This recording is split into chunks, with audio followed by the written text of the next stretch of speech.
Hello दोस्तों, आपका improve learning channel में बहुत बहुत स्वागत है।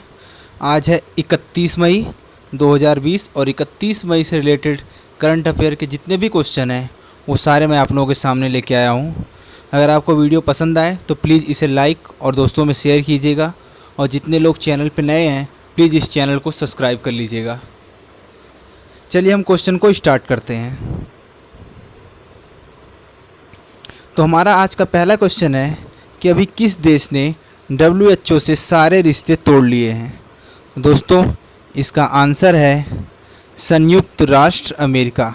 अभी संयुक्त राष्ट्र अमेरिका ने WHO से सारे रिश्ते तोड़ लिए हैं। अब यहाँ पे बात आई है संयुक्त राष्ट्र अमेरिका की, तो चलिए संयुक्त राष्ट्र अमेरिका के बारे में थोड़ा बहुत जान लेते हैं। मैप में देखिए, ये है जो रेड कलर से सारा का सारा जो बनाया गया है वो है संयुक्त राष्ट्र अमेरिका। तो संयुक्त राष्ट्र अमेरिका की कैपिटल क्या है? Washington DC। राष्ट्रपति का नाम क्या है? Donald Trump. मुख्य न्यायाधीश का नाम क्या है? John Roberts. और करेंसी है US डॉलर। तो इतना आपको संयुक्त राष्ट्र अमेरिका के बारे में पता होना चाहिए। अब चलिए चलते हैं हमें नेक्स्ट क्वेश्चन की तरफ।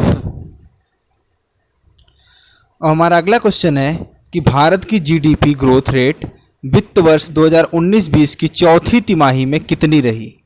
ठीक है, तो दोस्तों इसका आंसर है 3.1%। कितनी रही? 3.1% रही। अब यहाँ पे बात आ रही है कि GDP क्या है। तो GDP का मतलब होता है ग्रॉस डोमेस्टिक प्रोडक्ट, ठीक है, और हिंदी में कहें तो सकल घरेलू उत्पाद। अब ये होता क्या है?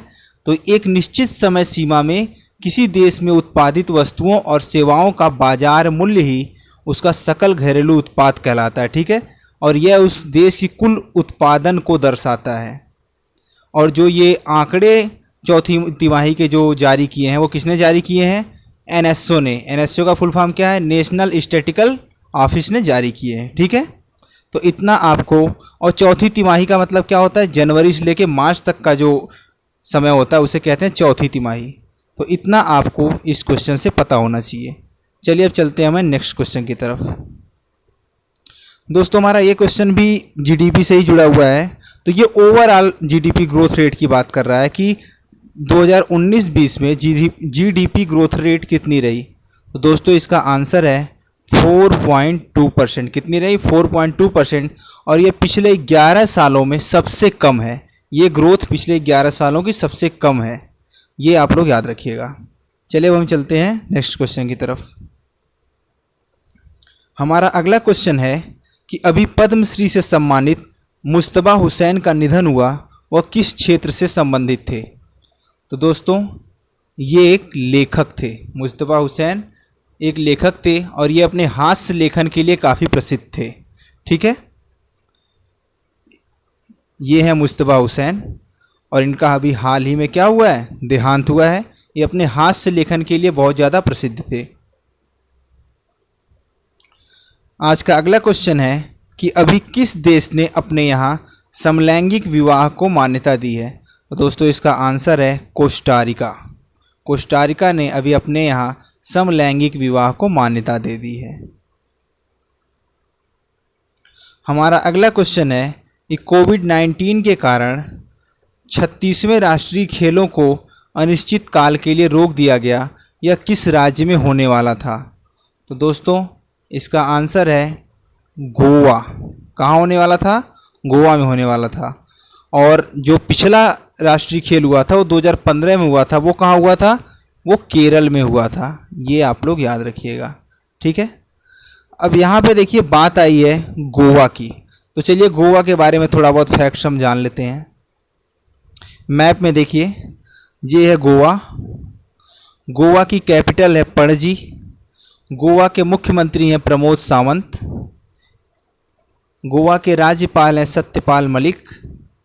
और गोवा से रिलेटेड सबसे इम्पॉर्टेंट फैक्ट्स है कि गोवा आज़ाद कब हुआ था पुर्तगालियों से?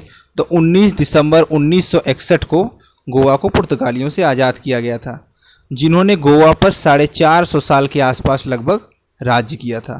तो इतना सारा फैक्ट्स आपको गोवा के बारे में पता होना चाहिए। हमारा अगला क्वेश्चन है कि अभी विप्रो के सीईओ एवं एमडी कौन बने हैं। ठीक है, तो विप्रो के अभी सीईओ एवं एमडी बने हैं थियरी डेलापोर्ट। कौन बने हैं? थियरी डेलापोर्ट। अब देखिए यहाँ पे विप्रो की बात आई है, तो चलिए थोड़ा विप्रो के बारे में जान लेते हैं। तो विप्रो जो है देश की तीसरी सबसे बड़ी कंपनी है, ये याद करने वाली बात है। इसके प्रमुख हैं, इसके संस्थापक हैं अजीम प्रेम जी, और इसकी स्थापना हुई थी 1966 में। तो इतना सारा आपको विप्रो के बारे में पता होना चाहिए। ठीक है, अगला क्वेश्चन है कि अभी बेजान दारूवाला का देहांत हुआ, वह किस क्षेत्र से संबंधित थे?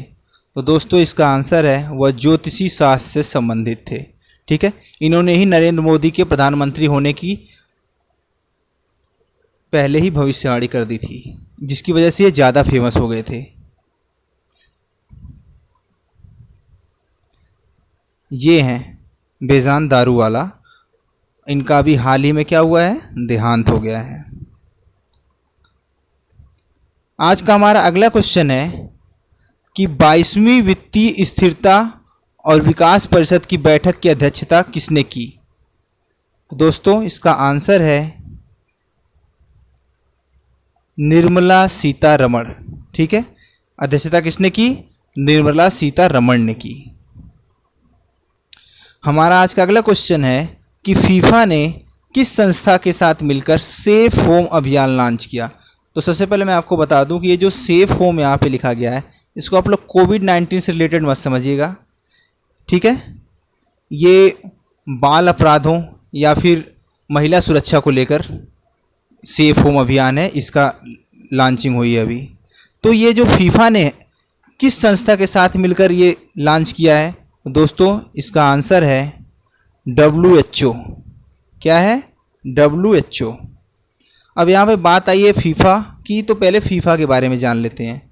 तो फीफा का पूरा नाम है federation of international football association. ठीक है, इसका स्थापना हुई थी 21 मई 1904 ईस्वी को। इसका हेडक्वार्टर है ज्यूरिख में, जो कि स्विट्जरलैंड में पड़ता है, और इसके प्रमुख हैं जियोनी इन्फेंटिनो।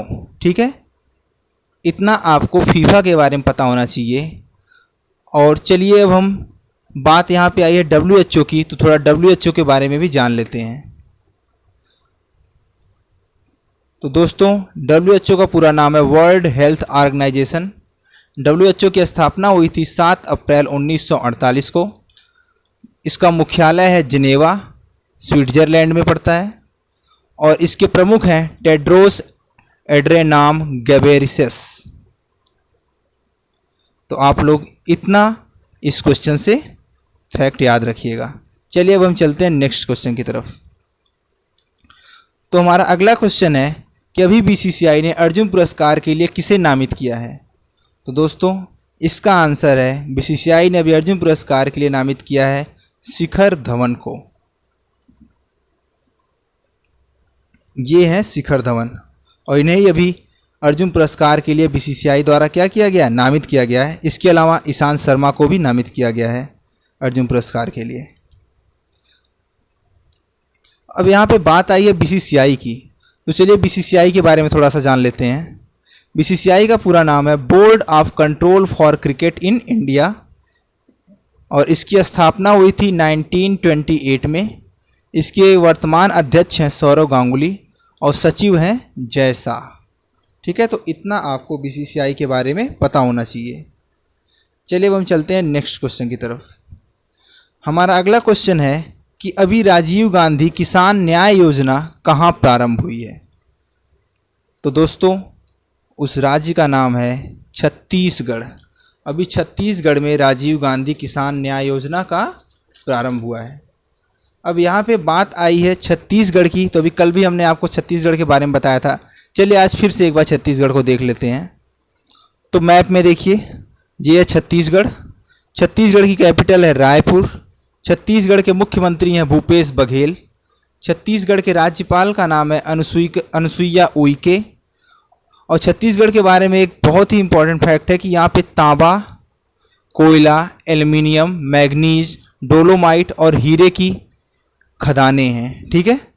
और भिलाई स्टील प्लांट भी कहाँ है? छत्तीसगढ़ में है, जहां इस पूरे राज्य से पूरे भारत का 15% स्टील का उत्पादन होता है। तो याद रखिएगा कि पूछे क्वेश्चन कि देश की 15% स्टील का उत्पादन किस राज्य से होता है, तो उस राज्य का नाम है छत्तीसगढ़, ठीक है। अभी हाल ही में यहाँ के प्रथम मुख्यमंत्री अजीत जोगी जी का देहांत हुआ है। हमारा अगला क्वेश्चन है कि अभी भारत सरकार द्वारा किस राज्य की सड़कों के निर्माण हेतु एडीबी से 177 मिलियन डॉलर का ऋण समझौता हुआ है? तो दोस्तों यहाँ पे एडीबी का मतलब है एशियन डेवलपमेंट बैंक। तो एशियन डेवलपमेंट बैंक से 177 मिलियन डॉलर का ऋण किस राज्य की सड़क निर्माण के लिए लिया गया है? दोस्तों इसका आंसर है महाराष्ट्र, ठीक है। तो अब यहाँ पे बात आई है महाराष्ट्र की, तो चलिए महाराष्ट्र के बारे में जान लेते हैं। मैप में देखिए, ये है महाराष्ट्र। महाराष्ट्र की कैपिटल है मुंबई। महाराष्ट्र के मुख्यमंत्री हैं उद्धव ठाकरे। इसके पहले मुख्यमंत्री थे देवेंद्र फडणवीस और वर्तमान राज्यपाल हैं भगत सिंह कोश्यारी। तो इतने सारे फैक्ट्स आपको महाराष्ट्र के बारे में पता होने चाहिए। तो उम्मीद है दोस्तों कि ये वीडियो आपको पसंद आई होगी। अगर ये आपको पसंद आए तो प्लीज़ इस चैनल को सब्सक्राइब कीजिएगा और वीडियो को लाइक और शेयर कीजिएगा अपने दोस्तों में। Thank you.